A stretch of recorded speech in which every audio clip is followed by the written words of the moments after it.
আসসালামু আলাইকুম প্রিয় বন্ধুরা, আমি মুমতাজ। আমার রেসিপি উইথ মুমতাজ চ্যানেলে আপনাদের সকলকে জানাই স্বাগত। চ্যানেলটি যদি সাবস্ক্রাইব করে না থাকেন, চ্যানেলটি অবশ্যই সাবস্ক্রাইব করে পাশে থাকা বেল আইকনটি অবশ্যই প্রেস করে দেবেন। আজ আমি শেয়ার করব আপনাদের সাথে দেশি স্টাইলে চিকেন কারি, একটা দারুণ মজাদার সুস্বাদু রেসিপি, যেটা ভাত, রুটি, লুচি সবের সাথে শেয়ার করতে পারবেন। পুরো ভিডিওটি স্কিপ না করে দেখতে থাকুন। সবথেকে প্রথমে চিকেনগুলো ধুয়ে পরিষ্কার করে রেখে দিয়েছি। তারপর কড়াইতে গরম তেল হতে দিয়েছি। তেলটা গরম হয়ে আসলে একটা তেজপাতা আর শুকনো লঙ্কা ফোড়ন হিসেবে দিয়েছি। তারপর দিয়ে দেবো কেটে রাখা পেঁয়াজ। 3টে বড় সাইজের আমি পেঁয়াজ নিয়েছিলাম। পেঁয়াজগুলো তেলের মধ্যে দিয়ে পেঁয়াজগুলোকে আগে ভেজে নিতে হবে, পেঁয়াজের কালারটা যতক্ষণ না চেঞ্জ হয়ে আসছে। তো চলুন পেঁয়াজটা আমি ভেজে নিচ্ছি, আপনারা সাথে থাকুন প্রিয় দর্শক। রেসিপিটা কিন্তু অত্যন্ত মজাদার হতে চলেছে। এইভাবে রান্না করে একবার না খেলে বুঝতে পারবেন না, খুবই মিস করে যাবেন। পেঁয়াজের কালারটা এখানে অনেকটাই চেঞ্জ হয়ে এসেছে। এবার দিয়ে দিতে হবে মশলা। এখানে আমি আদা, রসুন, কাঁচা লঙ্কা, টমেটো, পেঁয়াজের একটা মিক্সিং জারে পেস্ট করে নিয়েছিলাম, সেই মশলাটা আমি পুরোটাই দিয়ে দিয়েছি। আর দেব স্বাদ মতো লবণ, 2 টেবিল চামচ লবণ দিলাম। হলুদ গুঁড়ো দেব 2 টেবিল চামচ, জিরে গুঁড়ো 2 টেবিল চামচ, ধনে গুঁড়ো 2 টেবিল চামচ। চিকেনের পরিমাণ অনুযায়ী মশলাগুলো দিতে হবে। আর দেব কাশ্মীরি লঙ্কার গুঁড়ো 1 টেবিল চামচের মতো। সব মশলাগুলো দেওয়ার পর মিক্সিং জারটা ধুয়ে অল্প একটু জল দিয়ে মশলাটাকে ভালোভাবে কষিয়ে নিতে হবে। মশলার মধ্যে কাঁচা যে একটা স্মেল থাকে, সেটা যতক্ষণ না চলে যাচ্ছে সেই অবধি মশলাটাকে ভালোভাবে কষিয়ে নেব। অটোমেটিক মশলা থেকে তেল ছেড়ে দেবে।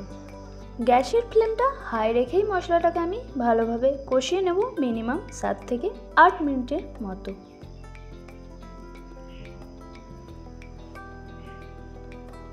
মশলাটা যদি কড়াইয়ের নিচেতে লেগে যায় তাহলে সামান্য একটু জল দিয়ে মশলাটাকে কষিয়ে নিতে হবে।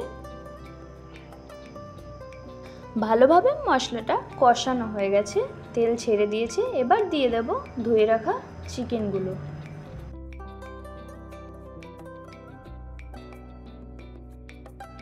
সব চিকেনগুলো দিয়ে দিয়েছি। এবার মশলার সাথে চিকেনটাকে ভালোভাবে কষিয়ে নিতে হবে। সব মশলাগুলো যাতে ভালোভাবে চিকেনের মধ্যে ঢুকে যায়, মশলাটাকে আমি কষিয়ে নিচ্ছি।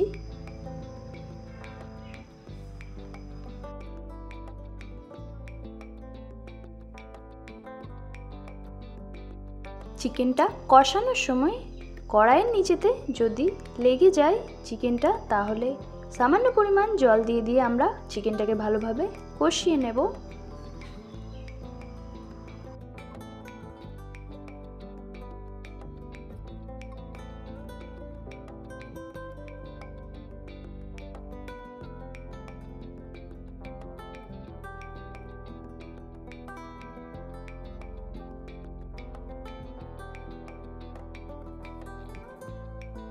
মশলাটা চিকেনের সাথে ভালোভাবে কষানো হয়ে গেছে। এবার দিয়ে দেব পরিমাণ মতো জল। যে যতটা গ্রেভি বা কারি বা ঝোল খেতে পছন্দ করেন সেই অনুযায়ী জলটা দেবেন। জল দিয়ে হালকা নাড়াচাড়া করে চিকেনগুলোকে ভালোভাবে ঝোলের মধ্যে ডুবিয়ে দিচ্ছি। চিকেনগুলো যাতে ভালোভাবে সেদ্ধ হয়ে যায়, আরও কিছুটা জল আমি দিয়ে দেব। এবার ওপর থেকে দিয়ে দিতে হবে গরম মশলা। গুঁড়ো গরম মশলা আমি 1 টেবিল চামচের মতো দিয়ে দিচ্ছি।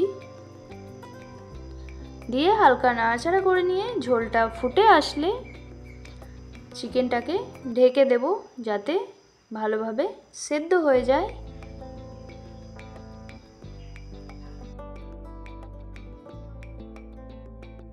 দশ মিনিট পর আমি ঢাকাটা খুলে দেখে নেব। চিকেন কারি রেসিপি আমার রেডি হয়ে গেছে। এবার ভাত, রুটি বা পরোটার সাথে সার্ভ করুন। খেতে কিন্তু অসাধারণ লাগে। প্রিয় দর্শক, আমার রেসিপিটি কেমন লেগেছে আমাকে কমেন্ট বক্সে অবশ্যই জানাবেন। আর একটা লাইক করে দেবেন। আমার চ্যানেলে নতুন হয়ে থাকলে চ্যানেলটি সাবস্ক্রাইব করে দেবেন। ধন্যবাদ।